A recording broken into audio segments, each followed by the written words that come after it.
Good afternoon. My colleagues and I remain squarely focused on achieving our dual mandate goals of maximum employment and stable prices for the benefit of the American people. The economy is strong overall and has made significant progress toward our goals over the past 2 years. Labor market conditions are solid, and inflation has moved closer to our 2% longer run goal, though it remains somewhat elevated. In support of our goals, today the Federal Open Market Committee decided to leave our policy interest rate unchanged. We also made the technical decision to slow the pace of decline in the size of our balance sheet. I'll have more to say about these decisions after briefly reviewing economic developments. Economic activity continued to expand at a solid pace in the fourth quarter of last year, with GDP rising at 2.3%. Recent indications, however, point to a moderation in consumer spending following the rapid growth seen over the second half of 2024. Surveys of households and businesses point to heightened uncertainty about the economic outlook. It remains to be seen how these developments might affect future spending and investment.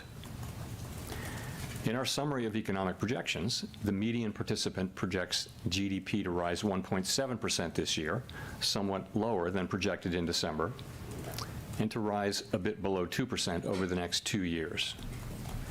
In the labor market, conditions remain solid. Payroll job gains averaged 200,000 per month over the past 3 months. The unemployment rate at 4.1% remains low and is held in a narrow range for the past year. The jobs to workers gap has held steady for several months.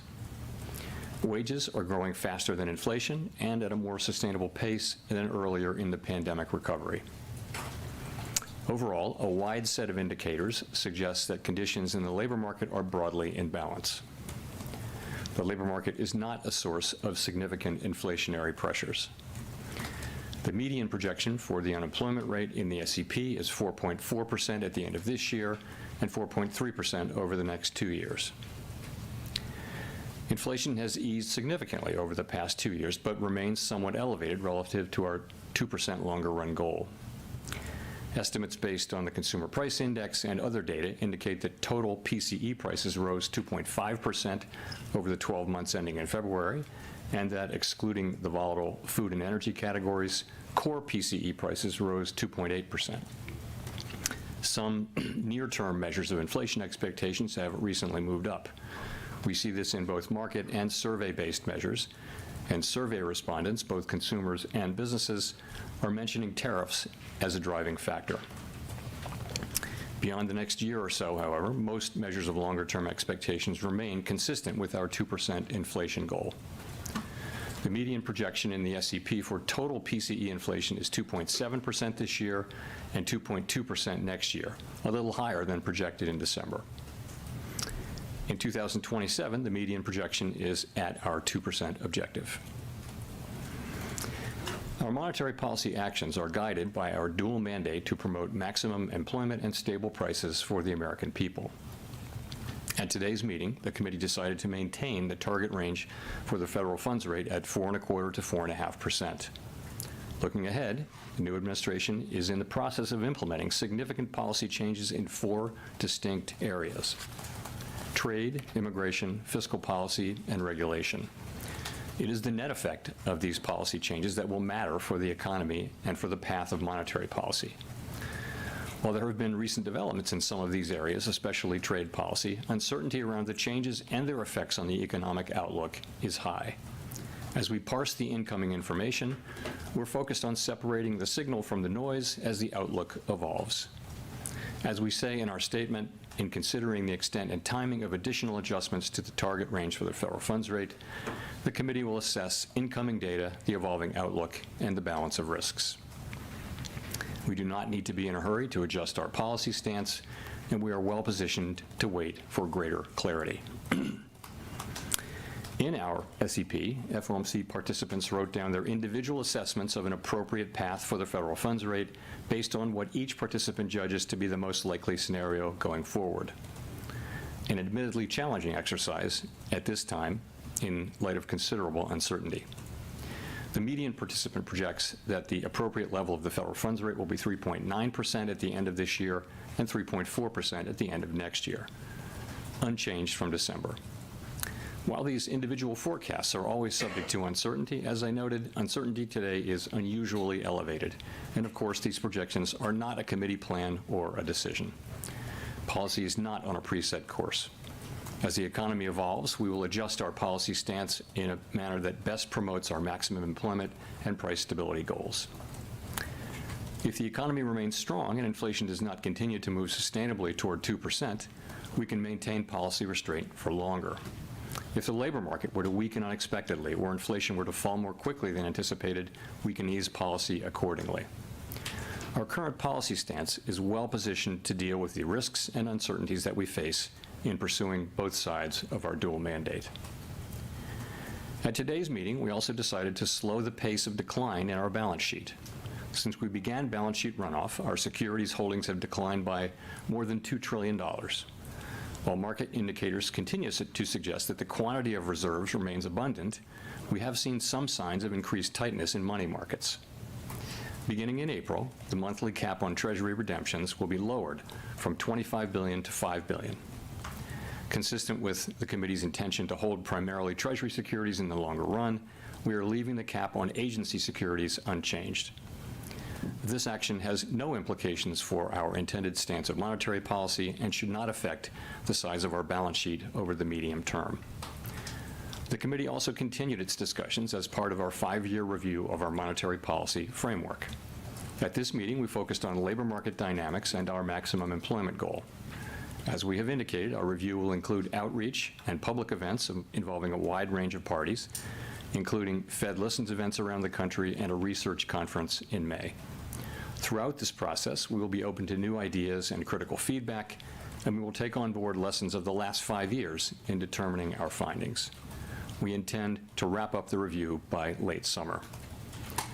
The Fed has been assigned 2 goals for monetary policy: maximum employment and stable prices. We remain committed to supporting maximum employment, bringing inflation sustainably to our 2% goal, and keeping longer-term inflation expectations well anchored. Our success in delivering on these goals matters to all Americans. We understand that our actions affect communities, families, and businesses across the country. Everything we do is in service to our public mission. We at the Fed will do everything we can to achieve our maximum employment and price stability goals. Thank you. I will look forward to your questions. Howard. Howard Schneider with Reuters. Thanks for your time. So 2 things on sort of the real side here, with inflation and then GDP. How much of the higher inflation forecast for this year is due to tariffs? And since the policy path remains the same, are you effectively reading this as a one-time price level shock? Okay, so how much of it is tariff? So let me say that it is going to be very difficult to have a precise assessment of how much of inflation is coming from tariffs and from other, and that's already the case. You may have seen that goods inflation moved up pretty significantly in the first 2 months of the year.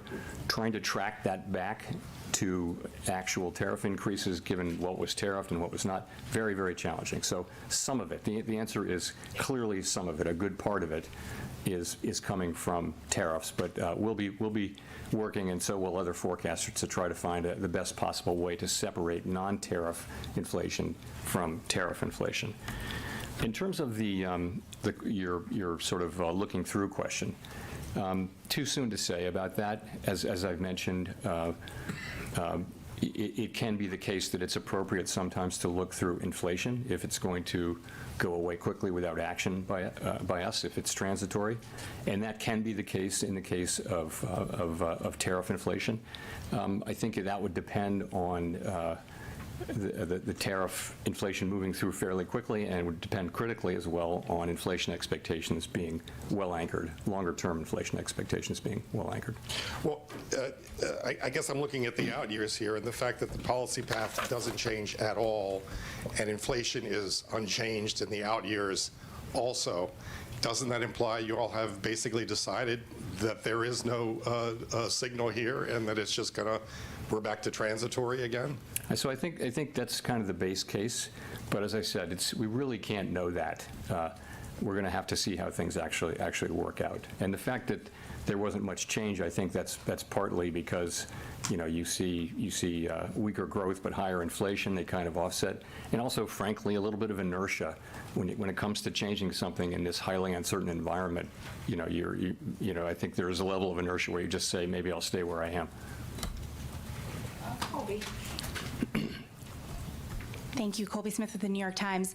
You just described inflation expectations as well anchored, but has your confidence in that assessment changed at all, given the increase in certain measures and the high degree of uncertainty expressed by businesses, households, and forecasters? So on inflation expectations, of course, we do monitor inflation expectations very, very carefully, basically every source we can find, and short-term, long-term, households, businesses, forecasters, market-based. And I think the picture broadly is this. You do see increases widely in short-term inflation expectations, and people who fill out surveys and answer questionnaires are pointing to tariffs about that. If you look in the survey world, if you look a little further out, you really don't see much in the way of an increase. Longer-term inflation expectations are mostly well anchored. If you look at the New York, for example, then you have market-based, and it's the same pattern. People in markets are pricing in break-evens. Some higher inflation over the next year must be related to tariffs. We know from the surveys, but if you look out 5 years or the 5-year forward, you'll see that break-evens are either flat or actually slightly down in the case of the longer-term one. So we look at that, and we will be watching all of it very, very carefully. We do not take anything for granted. It's at the very heart of our framework, anchored inflation expectations, but that's what you see right now. And how much weight do you put on the deterioration in consumer confidence surveys? You said recently that this is perhaps not the best indication of future spending, but I'm curious, what you think is behind this deterioration and to what extent it could be a leading indicator for hard data. So let's start with the hard data. We do see pretty solid hard data still. So growth looks like it's maybe moderating a bit, consumer spending moderating a bit, but still at a solid pace. Unemployment's 4.1%. Job creation most recently has been at a healthy level. Inflation has started to move up now, we think partly in response to tariffs, and there may be a delay in further progress over the course of this year. So that's the hard data. Overall, it's a solid picture. The survey data, both household and businesses, show significant rise in uncertainty and significant concerns about downside risks. So how do we think about that? And that is the question. As I mentioned the other day, as you pointed out, the relationship between survey data and actual economic activity hasn't been very tight. There have been plenty of times where people are saying very downbeat things about the economy and then going out and buying a new car. But we don't know that will be the case here. We will be watching very carefully for signs of weakness in the real data. Of course we will.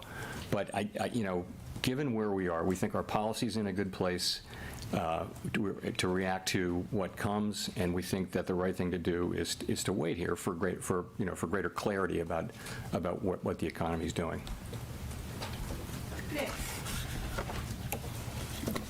Nick Timmeros, The Wall Street Journal.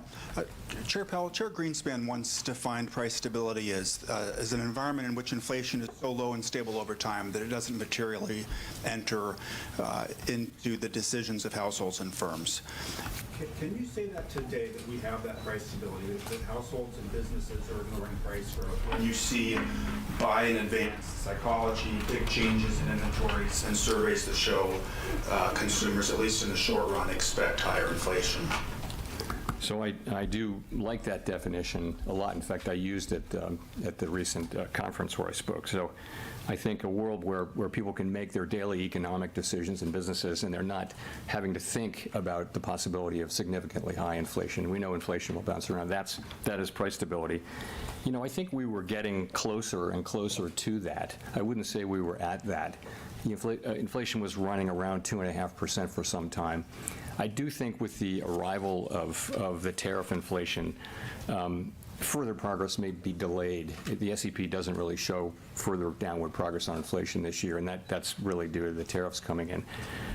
So delayed, but if you look at our forecasts, we do see ourselves getting back into the low 2s in 26 and then down to 2 by 27, of course, highly uncertain. So I see progress having been made toward that, and then progress in the future. I think that progress is probably delayed for the time being. If that's the case, why are there cuts in the SEP for 2025? So again, people wrote down 2 cuts the last time, and they look at the they wrote down meaningful decline in growth from 2.1 to 1.7 in 2025, a tick up in the unemployment rate, so not much there, but core inflation up by 0.3. And so those kind of balance each other out. So people, not everybody, but on balance, people wrote down similar numbers. The changes aren't that big. The other factor, though, as I mentioned, is just really high uncertainty. What would you write down? I mean, it's really hard to know how this is going to work out.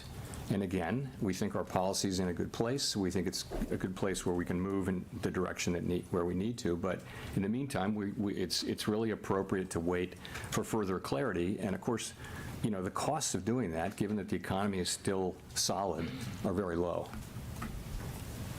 Edward. Thank you, Mr. Chairman. Edward Lawrence with Fox Business. So with near 4% unemployment rate, that should be low enough to bring people in from the sidelines in terms of hiring. But we're seeing the hiring rates have been stuck at 2023, 2024 levels. So what's going on there? Yeah, so that's a feature has been for some time a feature of this labor market. You have pretty high participation accounting for aging. You've got wages that are consistent with 2% inflation, assuming that we're going to keep getting relatively high productivity. We've got unemployment, pretty close to its natural level. But the hiring rate is quite low, but so is the layoff rate. So you look at initial claims or layoffs, so you're not seeing people losing their jobs, but you're seeing that people who don't have a job having to wait longer and longer. And, the question is, which way does that break? If we were to see a meaningful increase in layoffs, then that would probably translate fairly quickly into unemployment, because people are, it's not a big hiring market. We've been watching that, and it's just not in the data. It hasn't happened. What we've had is a low firing, low hiring situation, and it seems to be in balance now for the last 6, 7, 8 months. That's where we are. There's healthy levels of job creation, too. So overall, it's a labor market that's in balance, and we watch it very carefully. So then, have we seen the new administration's policies in the economic numbers yet? And when do you anticipate that happening? In labor or in other? In labor and inflation, just across the economy, have we started to see the new policies take effect in the numbers? Only in a kind of an early way. I mean, it's only been a few months, right? For example, the layoffs that are happening here are, they're certainly meaningful to the people involved, and they may be meaningful to a particular neighborhood or region or area, but at the national level, they're not significant yet. But we don't know. We don't know how far that will go. We'll find out much more. I mentioned that you saw we've had two very strong goods inflation readings in the last 2 months, which is very unexpected. I think hard to trace it to specific tariffs, but it must have something to do with, it's either noise and it'll come back, and that's very possible too. But if it is persistent, then it must be to do with people buying ahead of tariffs or raising prices ahead of tariffs and things like that. Those kinds of things happen, and they're very, very hard to capture. Because so much of it is indirect. A great example is their washing machines were tariffed in the last round of tariffs, and prices went up. But prices also went up on dryers, which were not tariffed. So the manufacturers they just kind of followed the crowd and raised it. So things happen very indirectly. And so there'll be a lot of work done in coming months to try to trace all that through. But ultimately, though, it's too soon to be seeing significant effects in economic data. Craig Torres from Bloomberg News. Thanks, Chair Powell. You said transitory price increases from tariffs are the base case. Transitory is the base case. Wasn't it the base case last time? And didn't the FOMC forecast lower inflation ahead last time? And wasn't the lesson that it quickly got into services, haircuts, daycare, everything else? And so I'm just wondering why the 9 aren't taking that on board and are cutting twice this year. When you say last time, are you talking about the last? Pandemic, yes, during the Because you pandemic. could have been talking about the last time there were tariffs, in which case the inflation was transitory. Yeah, no, of course, we're well aware of that. And, you know, it's still the truth. If there's an inflationary impulse that's going to go away on its own, it's not the right policy to tighten policy, because by the time you have your effect, you're in effect, by design, you are lowering economic activity and employment. And if that's not necessary, you don't want to do it. In real time, as we know, it's hard to make that judgment. And we're well aware, you know, of what happened, obviously, with the pandemic inflation. But I mean, we have to look at this as a different situation. There are differences and similarities. I mean, it's a different time. You know, we haven't had real price stability fully reestablished yet, and we have to keep that in mind. And you know, we hear that people are very reluctant to take on to allow prices to go up. At the same time, we hear that businesses are intending to pass many of these prices through. So it's hard to say how this is going to work out.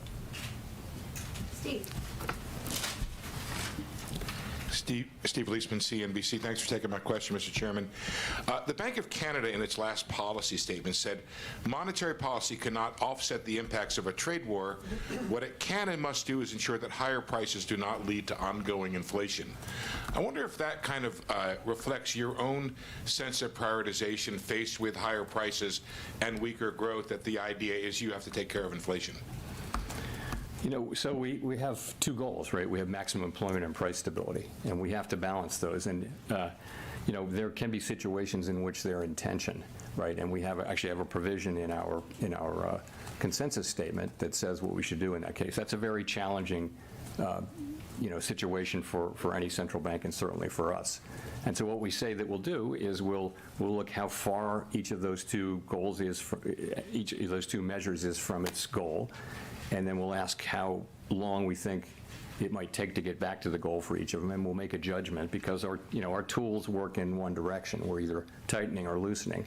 So it's a very challenging situation. Let me say, we don't have that situation right now. That's not where the economy is at all. It's also not where the forecast is. I don't know any mainstream forecast that really shows significant problems like that. Well, just to follow up, yesterday, the UCLA Anderson forecast said there's a high probability of a recession. Where do you stand on whether or not the slowdown you're seeing creates a higher probability or concern that you may have on recession? Thank you. You know, there's always an unconditional possibility of a recession. It might be broadly in the range of 1 in 4 at any time. If you look back through the years, there could be within 12 months a 1 in 4 chance of a recession. So the question is whether whether this current situation, those possibilities are elevated. I will say this. We don't make such a forecast. If you look at outside forecasts, forecasters have generally raised, a number of them have raised their possibility of a recession somewhat, but still at relatively moderate levels, you know, still in the region of the traditional, because they were extremely low. If you go back 2 months, people were saying that the likelihood of a recession was extremely low. So has moved up, but it's not high. Chris. Hi, thank you. Chris Rugaber at Associated Press. As you know, I guess last night, President Trump fired 2 members of the Federal Trade Commission, an independent agency, and this could cause the kind of legal fight about the administration's power to fire independent people. If those firings stand, is that a threat to the Fed's independence? Could he do the same thing to the Fed board? So I think I did answer that question in this very room some time ago, and I have no desire to change that answer, and have nothing new for you on that today. Well, maybe I'll have another mulligan. As you know, I wanted to go back to the consumer sentiment, particularly the inflation expectations in the University of Michigan survey. In the summer of 2022, you cited the rise in the long-term inflation expectations in that index as the reason that you went big with a 3/4 point hike. So I know you've talked about all the different measures now, but you seem to not be placing the same weight on that. And so I'm just wondering, are you dismissing that, what we saw last week from the University of Michigan, or does that carry the same weight as it did in the past? So I mentioned it back then, but in no way did I place a huge weight on it. I think that was a ex post story, but it wasn't the case. That was a preliminary reading, and so is this. And it's also, this is that Michigan, the one you're referring to, the longer-term thing. You know, we look at it, we don't dismiss data that we don't like, we force ourselves to look at it, but it is an outlier compared to market-based and compared to other survey-based assessments of longer-run inflation expectations. So we got to keep that in mind. And I would just say we look at all of them, and that one's kind of an outlier, but you know, nonetheless, we take notice of it.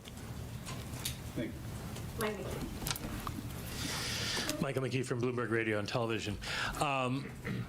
There's a worry on Wall Street that when you say you want to study the net effect of the fiscal policies we may see on the economy, that you would end up waiting too long and be behind the curve in responding to any downturn. How can you reassure people that you can spot a problem early enough unless you decide to be preemptive? Yeah, look, we're aware of we're well aware of how things are going to evolve and the timeframes and all that. And, you know, we will use our tools to foster achievement of our goals to the best we can. And, of course, we're going to try to be timely with that. For right now, the hard data are pretty solid. We are obviously aware of the soft sentiment data and high uncertainty. And we're watching that carefully, and we think it's a good time for us to wait for further clarity before we consider adjusting our policy stance. Do you think it's going to be hard to get clarity in a government by tweet? I mean, do you have a feeling that at some point you actually will have a forecast you can trust? Yes, I think we will. It's hard to say when that will be. You know, these decisions are going to be made, and they're going to be implemented, and then we'll know. At that point, we'll know what the decisions are, and we'll have to make assessments then about the implications for the economy. Those things will happen. A lot of them will happen over the course of, in coming months, certainly over the course of this year, and we'll be adapting as we go. Rachel. Hi, Chair Powell. Rachel Siegel from the Washington Post. Thank you for taking our questions.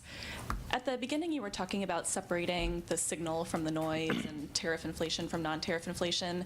Can you walk us through what that looked like over the last couple of months, if there were specifics from the January meeting to now that helped you make those distinctions? So when we say separating the signal from the noise, that's just a way of saying that things are highly uncertain and that you're reading about developments. The news is full of developments of tariffs being put on and taken off and things like that.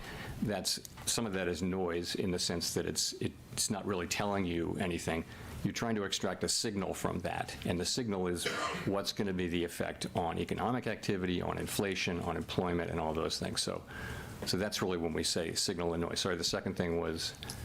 Or similarly for tariff inflation, non-tariff inflation, ways that you're making the distinction. That's sort of a special case of that. The idea being, and I do think that the first 2 months of this year are a great example. You've got high readings for goods inflation after a string of readings that average close to zero, and you have to ask, it's coming during tariffs, but you can't. It's very hard to actually scientifically go back and match up those increases and say, yes, I can prove that that's from tariffs, but it kind of has to be to some extent.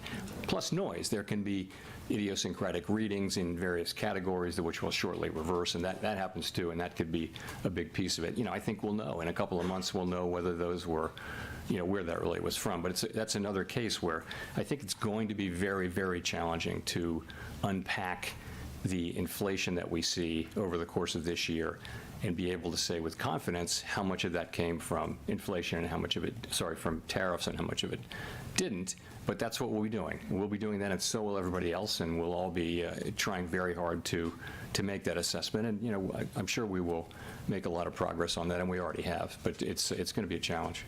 Do you have a sense yet as to what, in your mind, would make something cross from noise to a signal, what that threshold would look like?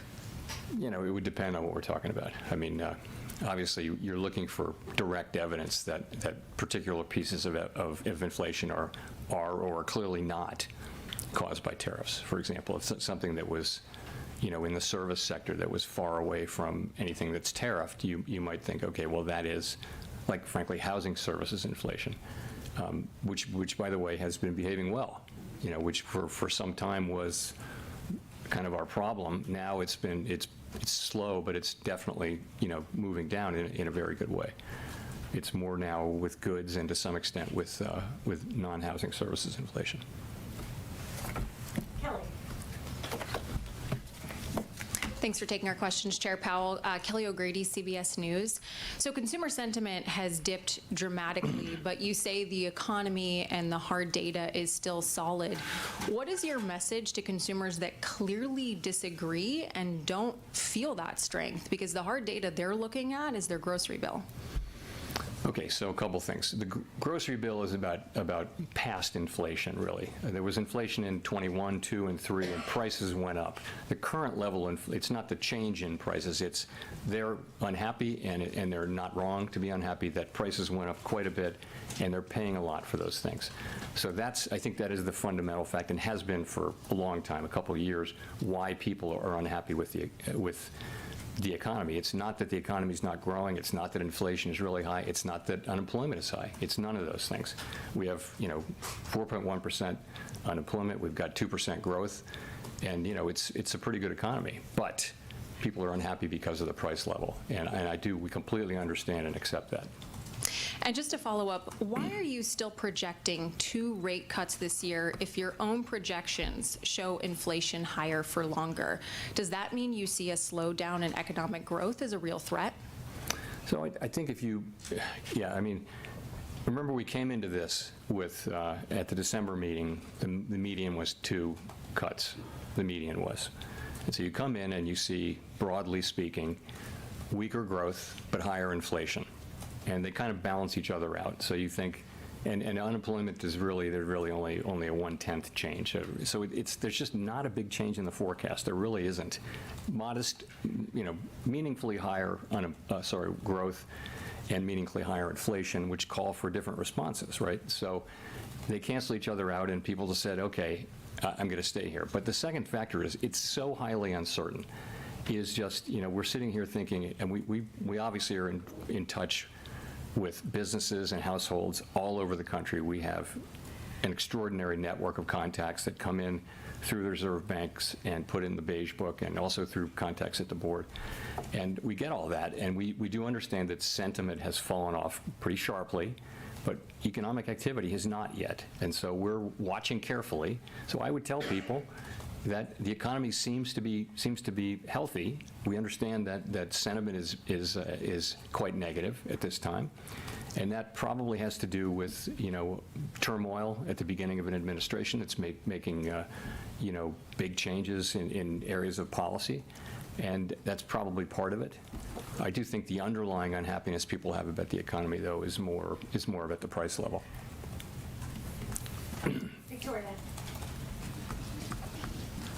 Hi, Victoria Guido with Politico.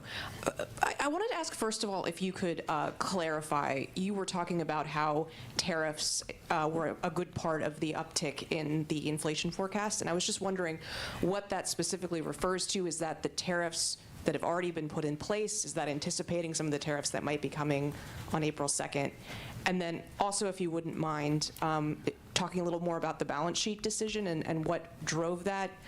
Did that have anything to do with expectations of how the debt ceiling, raising the debt ceiling, might affect the reserve supply? Yeah, so in the SEP, you'll see that there's not further progress on core inflation this year. We're kind of flatlining, going sideways. We don't ask people to write down how much of this is from tariffs and how much of it is not, but some of it is from tariffs. We know that tariffs are coming in. We know that they're probably already, all forecasters have tariff inflation affecting core PCE inflation, core CPI inflation this year, without exception. I'm not aware of an exception. So it's in there. I can't tell you how much of that it is. In terms of the balance sheet, so yeah, I think, I guess the way I'd say it is, it was the flows in and out of the TGA that got us thinking about it. But as we thought about it, we really came to the view that this was a good time to make the move that we made. And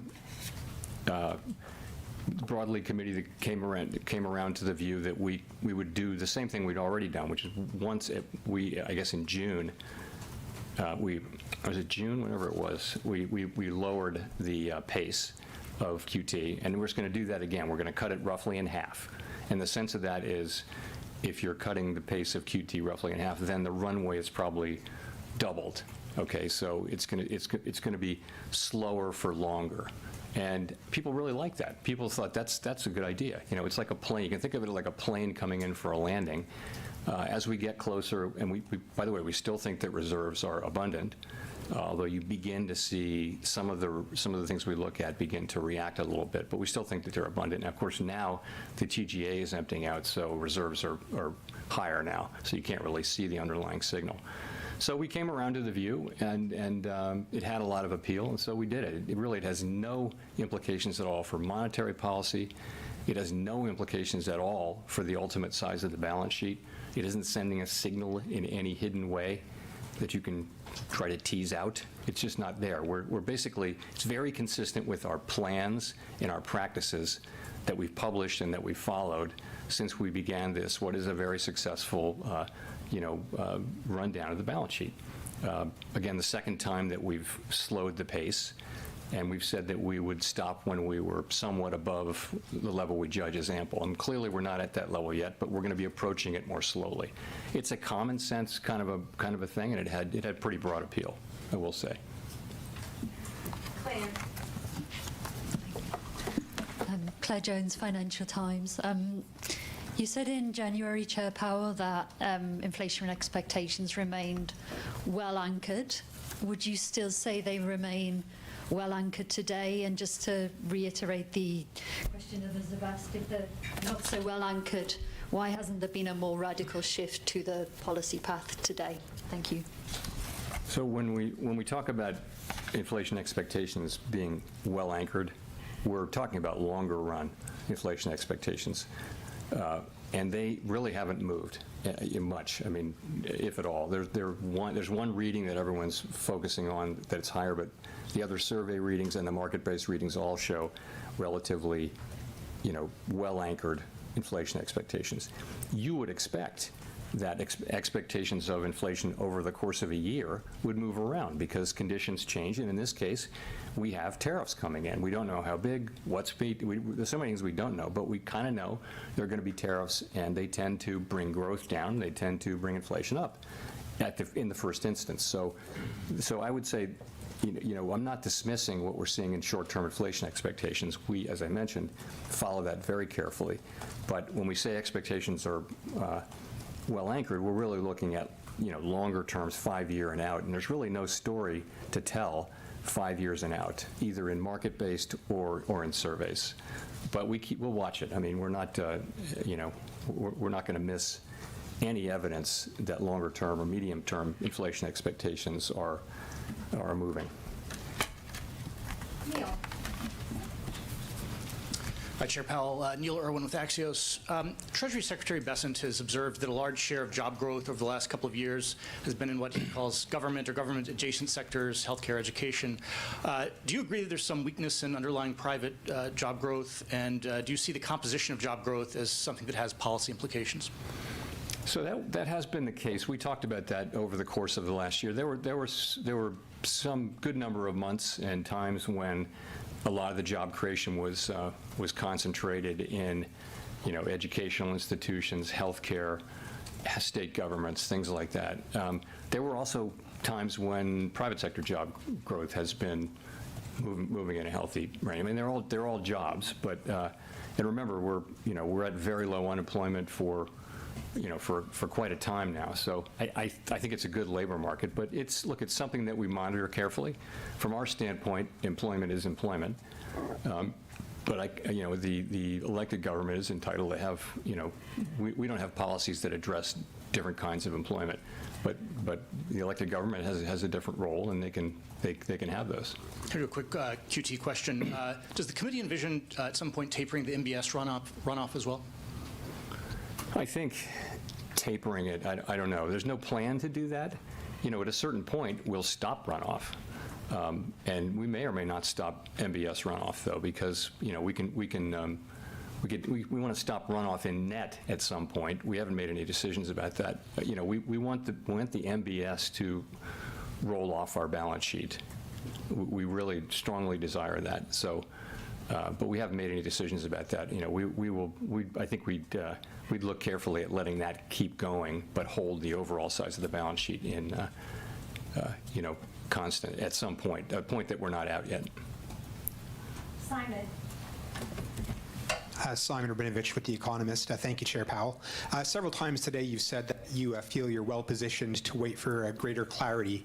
At the same time, you could point to quite a few growth risks at the moment. We've seen a stock market that's gone quite wobbly, rapidly cooling housing sales, plunge in confidence surveys.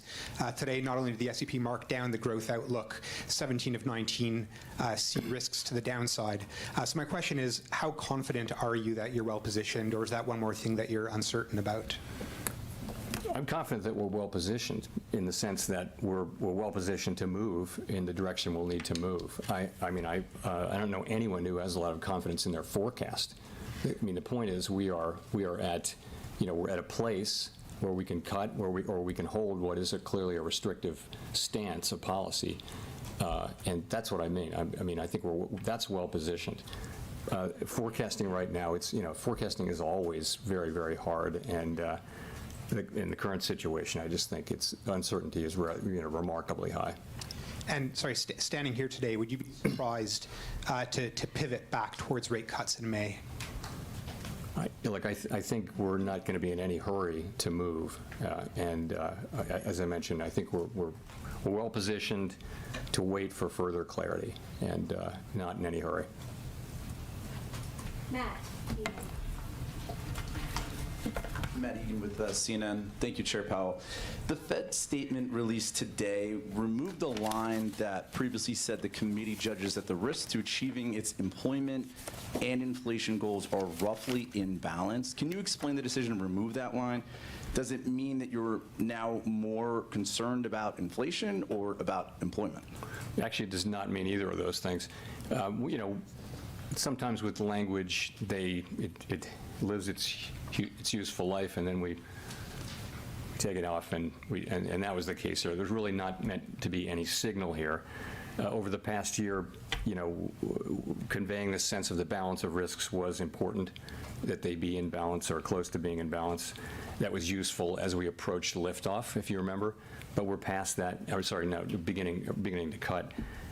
So we just took it out. I actually would say that the more important thing now about risks, and this is in the pages like 10, 11, 12 of the SEP, if you look, participants widely raised their estimate of the risks to of uncertainty, but also of the risks to growth and our employment and inflation mandates.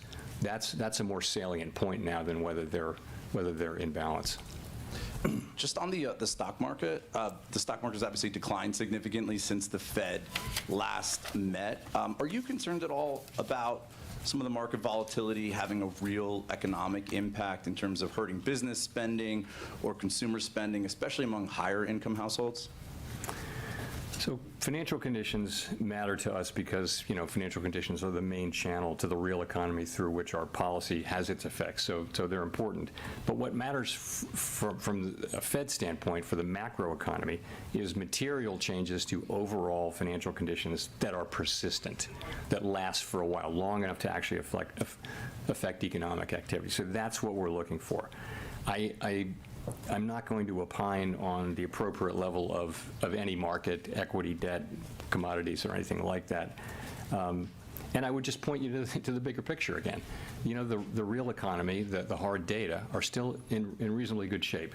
It's the soft data, it's the surveys that are showing, significant concerns, downside risks, and those kind of things. We don't dismiss that. We're watching it carefully, but we don't want to get ahead of that. We want to focus on the hard data. If that's going to affect the hard data, we should know it very quickly, and of course we'll understand that. But you don't see that yet. Jennifer. Thank you, Chair Powell. Jennifer Schonberger with Yahoo Finance. As you look to navigate higher inflation and lower growth, the Fed has talked about heeding the lessons from the 1970s. Is the Fed willing to have a recession if it means breaking the back of inflation? Well, fortunately, we're in a situation where we have seen inflation move down from, higher levels to pretty close to 2%, while the unemployment rate has remained very consistent with full employment, 4.1%. So we now have inflation coming in from an exogenous source, but the underlying inflationary picture before that was, basically 2.5% inflation, I would say, and 2% growth and 4% unemployment. So that's what we did. That's what together the economy accomplished. So I don't see any reason to think that we're looking at a replay of the 70s or anything like that. Inflation, underlying inflation is still running in the twos with probably a little bit of a pickup associated with tariffs. So I don't think we're facing, I wouldn't say we're in a situation that's remotely comparable to that. And last month, the idea of a Doge dividend was proposed, which would send $5,000 checks to every taxpayer from Doge savings. President Trump and Elon Musk have supported this. There's reports there could be a bill introduced on Capitol Hill. What impact might that have on household savings and spending in terms of your growth and outlook for inflation? It's not appropriate for me to speculate on political ideas or fiscal policy for that matter, so I'm gonna pass on that one. Thank you. Daniel. Hi, Chair Powell. Daniel Avis from Agence France Presse. You mentioned that tariffs are already having at least some impact on inflation. I'm just wondering how you and your colleagues on the FOMC have been thinking about the possibility of retaliatory tariffs from other countries, especially with April the 2nd coming up. Was it something you considered during this meeting? Thanks. So since the very beginning, we've had kind of a placeholder. The staff has a placeholder of a range of possible outcomes from tariffs and from trade policy generally, and they generally assume full retaliation in those. And so that's kind of baked into the numbers. What happens, it will be complicated, and there will be some retaliation and some not, and all that. But ultimately, they're trying to, with the placeholder, give us a broad sense of what this might look like. When we actually know the specifics, we'll be able to have still uncertain, but better informed forecasts. So yes, that's in there. Last question goes to Jean. Hi, Chair Powell. Jean Young with MNI Market News. Had a couple questions on the balance sheet change that you made. So the minutes had initially described your discussion on slowing QT as temporary until the debt ceiling is resolved. But from what you said earlier, it doesn't sound like there's a desire to kind of regain the pace of QT that we have at the moment after the debt ceiling is resolved. Is that the case? Yeah, so we looked at pausing and we looked at slowing, and really people came together very strongly behind slowing, not pausing, for a variety of reasons. And so people really came to be, pretty strongly in favor of this move. It slows down the path and probably lengthens it, doubles it effectively by slowing by half. That people thought that's a good place to be. It'll help us assure that this path is a smooth one as we get closer and closer to that. So that's how that came about. Well, I guess my question is more, was that meant to be a temporary measure during the debt ceiling episode, or? It was the TGA flows, Treasury General Account flows, that got us thinking about this. But the more we thought about it, we came around to this. And it is, yes, it was provoked. The original discussion was provoked by that. But I think what we came up with, though, was broader than that and different than that. It does address that issue, but it really is also, it fits in really nicely with our principles and our plans and the things we've done before and the things we said we would do. So that's why, pretty strong support. I'd just say it's nothing to do with monetary policy, nothing to do with the size of the balance sheet. It's just kind of a common sense adjustment as you get closer and closer. Let's slow down a little bit again, and that way we'll be more and more confident that we're getting where we need to get. You can take our time getting there. We're shrinking the balance sheet every month, and we think it was a good play, and as I mentioned, well supported.